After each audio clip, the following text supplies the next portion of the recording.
नमस्कार, मैं Amit commerce point से अमित सर। और आज की क्लास आपकी अनसोल्ड क्वेश्चन की क्लास होगी। वीडियो नंबर 4 है, नॉन प्रॉफिट ऑर्गेनाइजेशन।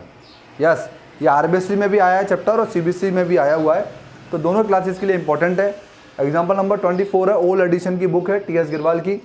इस क्वेश्चन को जब मैं समझाऊंगा तो यकीनन आप बड़े क्वेश्चन करने में कैपेबल हो जाएंगे, इसलिए इस वीडियो को एंड तक जरूर देखें। वीडियो पसंद आने पर शेयर करें, सब्सक्राइब करें, लाइक करें। और जो लोग लाइक नहीं कर रहे हैं कोई बात नहीं है, उनके काम तो आ ही रही है। एक बटन दबाना है आपको, बस इतनी मेहनत करनी है। वीडियो को सब्सक्राइब ज़्यादा करें, वीडियो को एंड तक जरूर देखें। और जितने भी कॉमर्स के स्टूडेंट हैं उनके लिए बहुत हेल्पफुल होगा ये क्वेश्चन, ठीक है। चलो अब अपनी गाड़ी भागेगी पटरी पर। चलो, following information receipt and payment account, prepare income and expenditure account. Receipt और पेमेंट अकाउंट से इनकम एक्सपेंडिचर बनाना है, मतलब रियल अकाउंट से आपको पीएनएल अकाउंट बनाना है। इनकम एक्सपेंडिचर मतलब पीएनएल अकाउंट, ठीक है। ये रिसिप्ट और पेमेंट अकाउंट क्वेश्चन में आपको दिया होगा। यहाँ पर रिसिप्ट दे रखी होंगी, यहाँ पे पेमेंट दे रखा है, तो एक एक करके समझते हैं। रेंट और टैक्सेस आपका एक्सपेंडिचर है, सैलरी आपका एक्सपेंडिचर बन जाएगा, इलेक्ट्रिक चार्ज एक्सपेंडिचर बनेगा, जनरल एक्सपेंस एक्सपेंडिचर। ये होगा रेवेन्यू पेमेंट। कौन से पेमेंट हो गए ये चारों? कौन से पेमेंट हो गए? रेवेन्यू पेमेंट हो गए, पहले आपको ध्यान रखना है, ठीक है। ये आपके रेवेन्यू पेमेंट है। बुक आपका कैपिटल पेमेंट है, ठीक है। ऑफिस एक्सपेंस आपका दोबारा रेवेन्यू पेमेंट है। इन्वेस्टमेंट आपका कैपिटल पेमेंट है। कैश एट बैंक आपके क्लोजिंग बैलेंस कैश के हैं, ये क्लोजिंग बैलेंस आएंगे क्लोजिंग बैलेंस शीट्स के एसेट्स में बेटा, क्लोजिंग बैलेंस शीट्स के एसेट्स में, ठीक है। यहाँ पर कैश इन हैंड आपको ओपनिंग बैलेंस मिल रहा है, ये ओपनिंग कैपिटल फंड में जाएगा एसेट साइड में। एंट्रेंस फीस आपकी इनकम है, सब्सक्रिप्शन आपकी इनकम है, डोनेशन आपकी इनकम है, इंटरेस्ट आपकी इनकम है, सरप्लस कल्चरल प्रोग्राम का पैसा आपका इनकम है। तो अब हम पढ़ते हैं इसकी इन्फॉर्मेशन को। देखिए इन्फॉर्मेशन बड़ी ज़बरदस्त है, एक एक करके पढ़ेंगे। इन द बिगिनिंग मतलब लास्ट ईयर में, beginning of the year the club had book worth, यानी बुक लिया है किसने? क्लब ने एक्स्ट्रा बुक ली है 3 लाख रुपए की। फर्नीचर लिया है 58,000 का। तो ये ओपनिंग बैलेंस शीट में भी जाएगा और क्लोजिंग बैलेंस शीट में भी जाएगा, क्योंकि ये एडजस्टमेंट्स के बाहर एडिशनल में है। एडिशनल में कोई भी कैपिटल पेमेंट दे रखा है which was shown to side of. Now first is opening balance sheet showing in asset side, now second is closing balance sheet also they showing in asset side. Next है subscription, जो 1 अप्रैल को 2012 में 6,000 रुपये और 7,000 रुपये 13 में। बेटा हम 13 में काम कर रहे हैं, और मैंने बताया था इनकम एक्सपेंडिचर में आप ध्यान रखें कि केवल करंट ईयर की इनकम और करंट ईयर के एक्सपेंडिचर को ही लिया जाएगा, लास्ट ईयर की इनकम और एक्सपेंडिचर को शामिल नहीं करेंगे। तो 7,000 रुपये तो लेंगे, लेकिन 6,000 रुपये को माइनस कर देंगे, तो 7,000 प्लस होंगे और 6,000 माइनस होंगे। और जो लास्ट ईयर का वो लास्ट ईयर की बैलेंस शीट में, जो करंट ईयर का वो करंट ईयर की बैलेंस शीट में जाएगा। 18,000 ड्यू चल रहे हैं रेंट के बिगिनिंग में और एज वेल एज एंड में। अब ये जो एज वेल एज आया ना, इसका मतलब होता है यही तो बिगिनिंग में है और यही एंडिंग में। तो 18,000 बिगिनिंग के हो गए, 18,000 रुपये एंडिंग के हो गए। अब इसको कैसे एडजस्ट करेंगे ये भी हम सीखेंगे। और राइट ऑफ करना है, मतलब डेप्रिसिएशन चार्ज करना है। फर्नीचर पर 5,000 और बुक पर 30,000 रुपीज़। इस तरीके से ये तो हुई अदर इन्फॉर्मेशन, और ये हुआ रिसिप्ट और पेमेंट। अब गौर से देखो आप, यहाँ पर जो कनेक्शन हो रहा है वो हो रहा है बुक और फर्नीचर। तो पहला वर्किंग नोट, दूसरा सब्सक्रिप्शन का वर्किंग नोट आया है। यहाँ पर सब्सक्रिप्शन का वर्किंग नोट है, ऐसे टिक लगा लिया करें। और बुक और फर्नीचर पर टिक लगा लो, क्योंकि इन दो का आया। बुक यहाँ पे है लेकिन फर्नीचर नहीं है। और रेंट, अब मुझे रेंट देखना है तो रेंट पर टिक लगा लीजिए। इसके बाद फर्नीचर और इन पर डेप्रिसिएशन है। बाकी आप देखो कि यहाँ पे एडजस्टमेंट नहीं है, तो जिस पे एडजस्टमेंट नहीं है उसको तो कॉपी कर देंगे इनकम एक्सपेंडिचर में। अब इसका सॉल्यूशन कराऊंगा मैं, उसको ध्यान से समझना है। अगर जिस बच्चे ने क्वेश्चन ढंग से पढ़ लिया, क्वेश्चन की समरी को समझ लिया, बाहर की इन्फॉर्मेशन देख ली, और उसको ये पता चल गया कि कैपिटल पेमेंट कौन से हैं और रेवेन्यू पेमेंट कौन से हैं, कैपिटल इनकम कौन सी है, रेवेन्यू इनकम कौन सी है, तो उसको कोई डिफीट नहीं कर सकता। और इनकम एक्सपेंडिचर सरप्लस और डिफिसिट बताएगा। अब एक नोट डालना आप लोग कि हम ओपनिंग बैलेंस शीट क्यों बनाते हैं, तो क्वेश्चन में नोट डालेंगे, question has been not given the value of capital fund. अगर कैपिटल फंड नहीं है, so it is to be find out on the basis of opening capital. यानी कि ओपनिंग कैपिटल फंड बना करके हम कैपिटल फंड निकालेंगे, और वो कैपिटल फंड हमारा जाएगा बैलेंस शीट में। कौन सी balance sheet? Closing balance sheet में। तो चलते हैं इसके आंसर की तरफ। Thank you. सबसे पहले सब्सक्रिप्शन की बात करते हैं। सब्सक्रिप्शन हमें जो रिसीव सब्सक्रिप्शन था 2,20,000। अब मैंने आपको बताया था कि सब्सक्रिप्शन जो लास्ट ईयर का है उसका रिलेशन करंट ईयर से नहीं है, तो वो हो जाएगा माइनस, और जो करंट ईयर का वो हो जाएगा प्लस। तो हम 2013 में काम कर रहे हैं, तो 2012 से मतलब नहीं है, तो एक प्लस कर दो एक माइनस। अब ये जो प्लस हुआ है, ये जो माइनस हुआ है, इसको जब हम लोग प्लस माइनस करेंगे तो हमारा आंसर आएगा 2,21,000 रुपीज़, जो कि बाहर आएगा। अब गौर से देखें, ये लास्ट ईयर का है ना, तो ये लास्ट ईयर की बैलेंस शीट में जाएगा, ये रहा लास्ट ईयर की बैलेंस शीट, गौर से देखो ये रहा।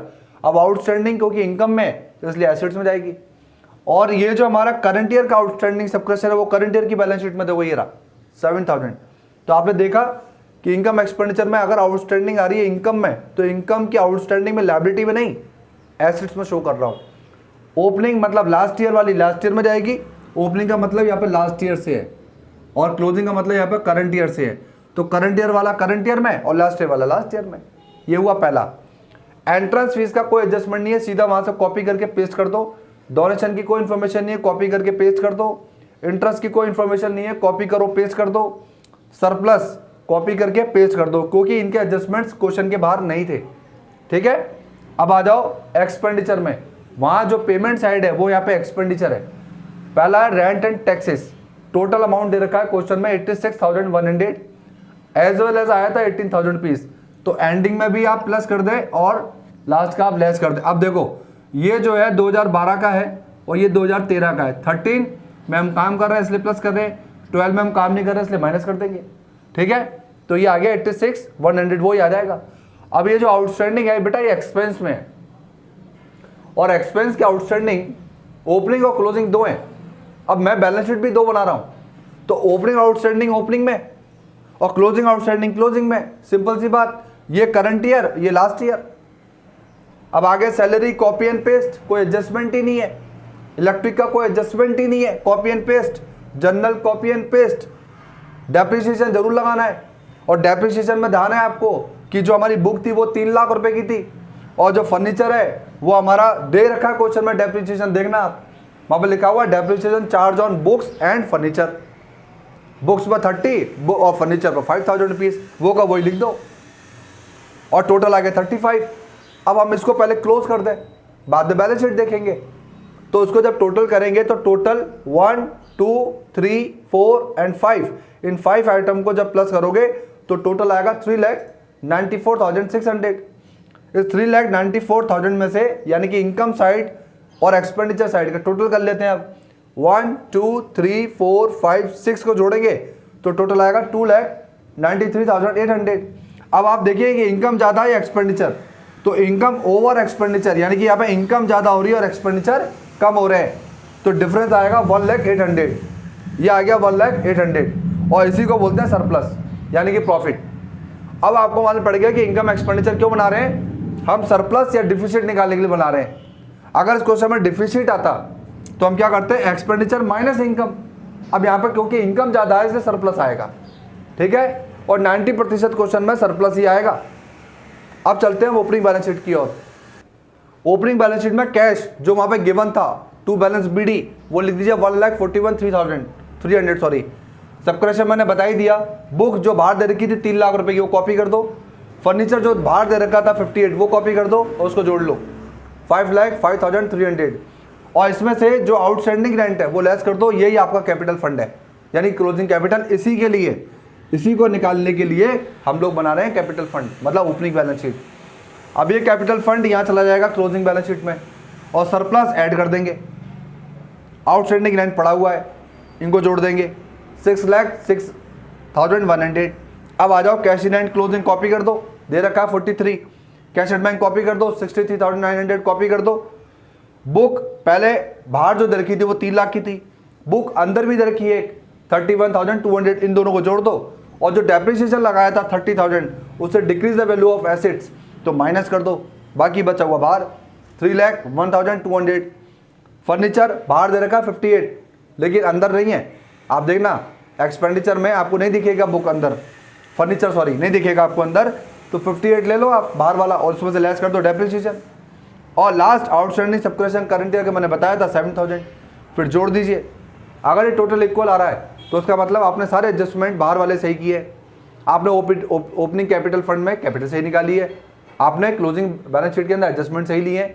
बच्चों ध्यान रखो, जब भी आपको अदर इन्फॉर्मेशन में जो एडजस्टमेंट दिए हैं पहले आप उन्हें क्लियर कर लो। बाकी के एडजस्टमेंट नहीं है तो समझ जाओ कि अंदर वाली चीज़ें अगर एक्सपेंडिचर है तो वो पेमेंट में जाएंगी, और इनकम है और सॉरी रिसिप्ट्स हैं तो इनकम में जाएंगी। तो कितना ईजी हो जाता है अगर हम बाहर के एडजस्टमेंट को पहले करें। कई बच्चों को देखा गया है कि वो अंदर के एडजस्टमेंट्स और बाहर के एडजस्टमेंट्स को कॉपी करना चालू कर देते हैं। नहीं, गलत है। सबसे पहले आप देखो कैपिटल फंड है या नहीं है।